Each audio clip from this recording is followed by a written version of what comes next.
The morning Marcus Daniels decided to dismantle his above-ground pool was the same morning Elaine Winters chose to escalate their neighborhood Cold War. As he stood in his backyard surveying the faded blue structure that had served his family for 7 summers, he had no idea that within hours, he'd be facing accusations that would make his quiet suburban life suddenly very complicated. "Dad, do we really have to take it down?" 12-year-old Sophia stood beside him, her disappointment evident in the slump of her shoulders. The morning sun cast long shadows across the dewy grass, promising another unseasonably warm October day in their Phoenix suburb. "Sorry, kiddo. The liner's shot and the frame's starting to rust. Better to take it down now than have it collapse with someone in it next summer." Marcus ruffled his daughter's hair. "Besides, this means we can start saving for that in-ground pool you've been begging for." Sophia's eyes lit up momentarily before clouding with suspicion. "You're not just saying that, are you?" Marcus laughed. "Let's call it a definite maybe." The pool had been the centerpiece of countless family barbecues and neighborhood gatherings. For years, it had been the envy of the cul-de-sac, at least until Elaine Winters moved in next door 3 years ago with her pristine landscaping, her yapping Pomeranian, and her seemingly endless list of homeowners association complaints. As if conjured by his thoughts, Elaine appeared at the fence line. Her immaculate blonde bob didn't move as she tilted her head to inspect his project. A small dog, not the Pomeranian, but a newer acquisition, some kind of designer terrier, strained at its leash beside her. "Morning, Elaine," Marcus called with forced cheerfulness. Neighborhood politics demanded civility, even if the woman had reported him to the HOA 4 times in the past year alone. "Taking down that eyesore finally?" She didn't wait for a response. "You know, I've been meaning to talk to you about the water damage to my fence. All that splashing from your pool has warped the wood panels on my side." Marcus bit back a retort about how her fence was actually 10 feet from the pool's edge. "I'm sure we can discuss that another time, Elaine. I've got a full day ahead of me." "Of course you do." Her tone suggested she found the concept of him having important things to do laughable. "Just be sure you dispose of everything properly. The HOA has very specific guidelines about debris." As Elaine walked away, Sophia whispered, "Dad, why is Mrs. Winters always so mean?" "Some people just wake up looking for problems, sweetheart." He glanced at his watch. "Why don't you go help Mom with breakfast while I get started out here?" By mid-morning, Marcus had drained the remaining water into the designated drainage area and started dismantling the metal frame. The October heat was building and sweat soaked through his t-shirt as he worked. His next-door neighbor on the other side, Ray Jimenez, came over with a cold beer and an offer to help. "Looks like the Dragon Lady's already been by for her morning inspection," Ray noted, nodding toward Elaine's house. Complete with commentary, Marcus accepted the beer gratefully. "Says the pool damaged her fence." Ray snorted. "That fence that's halfway across her yard? The one she had installed after you put the pool up? That fence. The very one." They worked companionably through the afternoon, dismantling metal supports and carefully folding the torn liner. Marcus was just cutting the last section of metal tubing when he noticed something brown and furry dart across his yard. "Was that—" Ray began. "Elaine's new dog," Marcus confirmed, watching as the small terrier sniffed excitedly around the space where the pool had been, digging enthusiastically at the damp earth. Before he could move to catch the animal, a shrill voice cut across the yard. "What have you done with my property?" Elaine stood at the gap in her fence, her face flushed with anger, her phone clutched in her hand. "I'm calling animal control right now. You've endangered wildlife with your irresponsible pool removal." Marcus and Ray exchanged bewildered glances as Elaine jabbed at her phone screen, her voice rising to ensure the entire neighborhood could hear her accusations. The peaceful dismantling of an old pool had just become the opening salvo in a suburban showdown that no one in the cul-de-sac would soon forget. Marcus stood dumbfounded as Elaine's shrill voice carried across 3 yards. Her terrier continued happily digging in the damp earth where his pool had been, oblivious to the drama unfolding. "Ma'am, your dog is actually in my yard right now," Marcus called, pointing to the small brown terrier. "Maybe you should. Don't you dare touch Bentley." Elaine clutched her phone tighter. "I'm reporting you for creating an attractive nuisance and endangering local wildlife. There could be frogs or toads trapped in that pool area." Ray stifled a laugh. "Attractive nuisance? The pool's gone, Elaine. The mud pit he's created is just as dangerous." She jabbed her finger toward the slightly damp depression in Marcus's yard. "And who knows what chemicals he's using." Marcus sighed and walked toward the dog, who wagged its tail enthusiastically at his approach. "I'm just going to bring Bentley back to you, okay? He shouldn't be digging here." "Stay away from my dog," Elaine screeched, fumbling with her phone to record the interaction. "This is all going in my report." By now, several other neighbors had emerged from their homes, drawn by the commotion. Marcus recognized the paddles from across the street watching from their driveway and elderly Mrs. Gonzalez peering through her blinds 2 doors down. Animal control is on their way, Elaine announced loudly, seemingly pleased with her audience. And I've already texted Edward about this violation. Edward was the Ehuawid president, a retired accountant who took his position with a gravity usually reserved for Supreme Court justices. Marcus's wife, Lisa, appeared from inside their house screen door, closing softly behind her. Unlike Marcus, who preferred to avoid conflict, Lisa approached neighborhood disputes with the precision and strategy of the corporate attorney she was. What seems to be the problem, Elaine? Lisa asked calmly, her eyes taking in the scene. Elaine standing at the fence line, the dogs still happily digging in their yard, and the small crowd of neighbors pretending they weren't watching. Your husband has created a hazardous condition and is threatening my dog, Elaine declared, chin lifted. Lisa's eyebrow arched slightly. Your dog that's currently trespassing on our property? Bentley chose that moment to abandon his digging project and race toward a squirrel that had appeared near the Daniels oak tree, dragging his leash behind him. The terrier disappeared around the side of the house, prompting Elaine to let out a dramatic gasp. Now look what you've done. He's loose because of you. Marcus exchanged a glance with Ray, who shook his head in disbelief. Then both men set off after the dog, walking at a moderate pace that suggested this wasn't their first neighborhood dog chase. When they returned 5 minutes later, Bentley happily trotting alongside them with his muddy leash now in Marcus's hand, they found the situation had escalated. A white animal control van was parked at the curb, and an officer in a khaki uniform was standing in the yard speaking with Lisa and Elaine. And as I was explaining, Lisa was saying in her courtroom voice, we've been dealing with repeated instances of their dog entering our property through a gap in their fence. We've mentioned it several times, but nothing has been done to secure their yard. The animal control officer, a woman in her 40s with Officer Rodriguez on her name badge, nodded as she made notes on her tablet. She looked up as Marcus approached with the dog. I believe this is the canine in question? Officer Rodriguez asked. Yes, this is Bentley, Marcus said, offering the leash to Elaine. He was chasing a squirrel around the side yard. Elaine snatched the leash. He wouldn't have been loose if you hadn't created this hazardous mud pit that attracted him in the first place. Officer Rodriguez glanced at the barely damp area where the pool had been. Ma'am, I don't see any hazardous conditions here. But I do see that your dog was unattended and trespassing on private property. I called you about the wildlife danger, Elaine protested, color rising in her cheeks. There could be frogs trapped in the mud or... I don't see any wildlife in distress, Officer Rodriguez interrupted gently, completing her notes.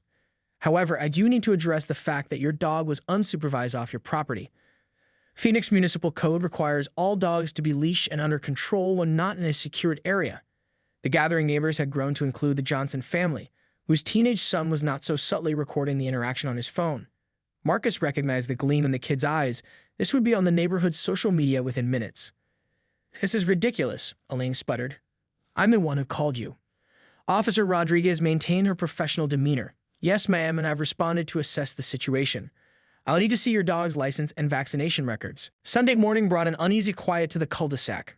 Marcus sat on his back porch with a cup of coffee, surveying the dismantled pool components neatly stacked for disposal and the depression in the yard that had caused so much drama the day before. The morning dew had settled in the slight hollow, giving Elaine's hazardous mud pit accusation a sliver of visual credibility, at least until the sun burned it away. His phone buzzed with a notification. The Oak Ridge Estates Community Forum was lighting up with activity, and Marcus scrolled through with a growing sense of disbelief. Someone, almost certainly the Johnson kid, had posted a 3-minute video titled Pool Karen Gets Served by Animal Control. It already had 67 comments. You're not going to believe this, Lisa said, stepping onto the porch with her own phone in hand. She was still in her pajamas, hair twisted into a messy bun. Edwards called an emergency EHOA meeting for Wednesday night. Topic: proper pool removal procedures and neighborhood harmony. Marcus groaned. You've got to be kidding me. Oh, it gets better. Lisa settled into the chair beside him. Elaine's been in the comments section all morning. Apparently, she got fined by animal control because Bentley's vaccinations weren't up to date. No wonder she was reluctant to get those records, Marcus said, shaking his head. Lisa scrolled through her phone. She's telling everyone it's our fault because we deliberately created an attractive nuisance that lured her dog into our yard, causing her emotional distress that made her forget Bentley's vet appointment last month. Marcus nearly choked on his coffee. That's quite a stretch even for Elaine. The neighbors aren't buying it. The Paddles and 3 other families have commented about Bentley digging in their yards too. Lisa's expression was a mixture of amusement and concern. This is getting out of hand. We should probably stay off social media for a few days. Marcus nodded, though he couldn't help feeling a twinge of satisfaction that Elaine's campaign against them had backfired so spectacularly. The momentary vindication faded quickly when he spotted movement at Elaine's kitchen window. She was staring directly at them, phone pressed to her ear. "We've got an audience," he murmured to Lisa. "Let her watch," Lisa replied, stretching her legs and deliberately settling more comfortably into her chair. "We're having coffee on our own porch. If that offends her delicate sensibilities, that's her problem." The rest of Sunday passed without incident, though Marcus noticed increased traffic on their usually quiet street. Neighbors driving by slowly, presumably to see the site of yesterday's confrontation. By Monday morning, Marcus was ready to put the whole incident behind him. He had taken the day off work to receive the topsoil delivery and fill in the pool depression. The delivery was scheduled for 10 a.m., but at 9:30 his doorbell rang. Marcus opened the front door to find Edward Pritchard, HOA president, standing on his doorstep in pressed khakis and a polo shirt embroidered with the Oak Ridge Estates logo. "Morning, Marcus," Edward said, his thin lips stretched in what passed for a smile. "Hope I'm not interrupting." "What can I do for you, Edward?" Marcus asked, not inviting him in. Edward cleared his throat. "I thought it would be prudent to discuss the situation before Wednesday's meeting. Perhaps we can resolve this matter without further publicity." Marcus leaned against the doorframe. "What's there to resolve? I took down my old pool. I'm having topsoil delivered today to fill in the depression. End of story." "Well, there's the matter of the disturbance yesterday, and Mrs. Winters has filed a formal complaint about—" "About what?" Marcus interrupted. "Her dog was in my yard, Edward. Animal control confirmed we did nothing wrong." Edward adjusted his glasses. "Yes, well, appearances matter in our community, and this video circulating online isn't exactly presenting Oak Ridge Estates in the best light." "I didn't make or post the video," Marcus pointed out. "Nevertheless," Edward pressed on, "as homeowners, we all have a responsibility too." He was interrupted by the rumble of a large truck backing into Marcus's driveway. The topsoil delivery had arrived early. "Sorry, Edward," Marcus said, not feeling sorry at all. "I need to handle this delivery. We can talk more at the meeting on Wednesday if needed." Edward's mouth tightened with disapproval when he nodded stiffly and retreated toward his own house 4 doors down. As Marcus directed the delivery driver where to dump the soil, he noticed Elaine emerging from her house, cell phone in hand. The delivery went smoothly, leaving a substantial mound of rich black soil in Marcus's driveway. He was just thanking the driver when Elaine approached, Bentley trotting alongside her on a new, shorter leash. Wednesday evening arrived with the kind of dramatic flair that seemed fitting for the occasion. Dark clouds rolling in from the west, promising the season's first real thunderstorm. Marcus adjusted his tie in the hallway mirror, feeling ridiculous for dressing up for an HOA meeting, but Lisa had insisted. "We're not giving Elaine or Edward any ammunition about us not taking this seriously," she'd explain while slipping into a conservative charcoal pencil skirt and blazer, her standard courtroom attire. Marcus recognized the look in her eyes. It was the same focused intensity she wore before dismantling opposing counsel in high-stakes corporate cases. "Should I be worried about you?" he asked as they prepared to leave. "You got that shark circling blood in the water expression." Lisa's smile was all teeth. "I spent 3 hours last night reviewing the HOA bylaws and the municipal codes for Phoenix. Let's just say Edward and Elaine are in for a surprise if they think they're running the show tonight." The community center was unusually packed when they arrived. Normally, HOA meetings drew only the board members and perhaps 5 or 6 particularly civic-minded or chronically complaining residents. Tonight, almost every household in the 60-home development seemed to be represented. "Looks like we're the floor show," Marcus muttered as they found seats near the front.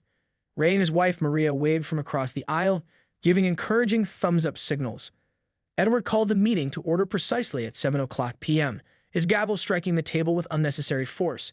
The 5 HOA board members sat at a long table facing the residents, with Edward in the center, flanked by the treasurer, secretary, and 2 general members. "Welcome to this special session," Edward began, adjusting his glasses. "We're here to discuss proper procedures for property modifications and maintaining neighborhood harmony." From her seat in the front row, Elaine sat rigidly, a manila folder clutched in her hands. She wore a buttoned-up blouse with a large brooch, as if dressing for a court appearance. Bentley, Marcus noted with surprise, was at her feet in a small pet carrier. "Before we address specific incidents," Edward continued, pointedly not looking at Marcus or Elaine, "I'd like to review the relevant sections of our community guidelines regarding external property modifications." What followed was a tedious 15-minute recitation of bylaws concerning everything from fence height to approved exterior paint colors. Marcus felt his attention drifting until Lisa nudged him, subtly pointing to her notepad where she'd written, "He's deliberately avoiding pool regulations because there aren't any that apply to removal." When Edward finally concluded his overview, he cleared his throat. Now, regarding the incident this past weekend that has caused some community discord, Mrs. Winters has filed a formal complaint, which the board will now hear. Elaine stood, smoothing her skirt before approaching the microphone set up for residents. Thank you, President Pritchard and esteemed board members. I come before you today as a concerned citizen who has witnessed a flagrant disregard for community standards and safety. She launched into a dramatically enhanced version of Saturday's events, describing Marcus's pool removal as reckless and creating a hazardous sinkhole that endangered both neighborhood children and animals. According to Elaine's retelling, her dog had heroically investigated the dangerous situation only to be detained by Marcus. Furthermore, she continued, her voice rising, the Daniels family has orchestrated a campaign of public humiliation against me, resulting in a viral video that has damaged my reputation and caused me significant emotional distress. The room remained surprisingly quiet during her speech, though Marcus noticed several neighbors exchanging glances or covering smiles behind their hands.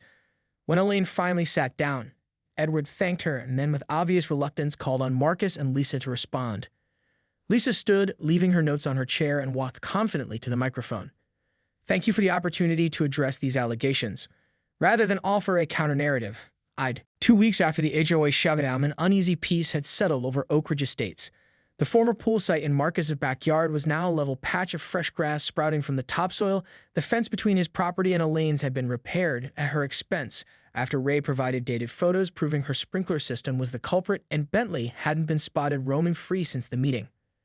Elaine had taken to avoiding the Daniels family entirely. When Marcus waved her one morning as they both collected their mail, she turned abruptly and hurried back inside her house. It was childish, but preferable to confrontation.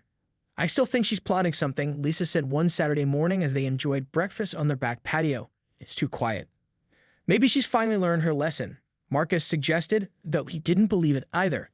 In the time she'd lived in the neighborhood, Elaine had feuded with nearly every household over issues ranging from holiday decorations being excessive to trash cans left at the curb for an extra day. Their daughter Sophia joined them, sliding into a chair with her phone in hand. Dad, do you see this? Mrs. Winters is selling her house. What? Marcus and Lisa spoke in unison, leaning to look at Sophia's screen. Sure enough, a listing for Elaine's house had just gone live on a real estate site. The description emphasized immaculate landscaping and privacy features, presumably referring to the fence that had been at the center of their dispute. I can't believe it, Marcus said, genuinely surprised. She seemed so determined to dig in her heels. Lisa scrolled through the listing photos. These were taken recently. Look, you can see our yard in the background of this one with the new grass where the pool was. Good riddance, Sophia declared with the blunt honesty of a 12-year-old. Now we can get a real pool without her complaining. Marcus and Lisa exchanged glances. They had indeed been consulting with contractors about an in-ground pool, but had kept the discussions quiet to avoid reigniting neighborhood tensions. Let's not celebrate too obviously, Lisa cautioned. Whatever her faults, moving is stressful and we don't want to seem like we're gloating. Marcus agreed, though he couldn't completely suppress the relief he felt. The prospect of a neighbor who didn't document his every household decision for HOA violations was undeniably appealing. Later that day, Ray came by with his lawnmower, part of their long-standing arrangement to share yard equipment. Heard the news? Ray asked, unable to contain his grin. About Elaine selling? Yeah, Sophia showed us the listing this morning. Ray leaned closer, lowering his voice conspiratorially even though they were alone in Marcus's garage. That's not the half of it. Maria's cousin works for Phoenix Municipal Court. Guess who's getting divorced? Marcus raised his eyebrows. Elaine? Bingo. Apparently, hubby got tired of being the bankroll for her neighborhood crusades. Filed papers last week citing irreconcilable differences and specifically mentioned, you're gonna love this, excessive involvement in HOA matters as a contributing factor.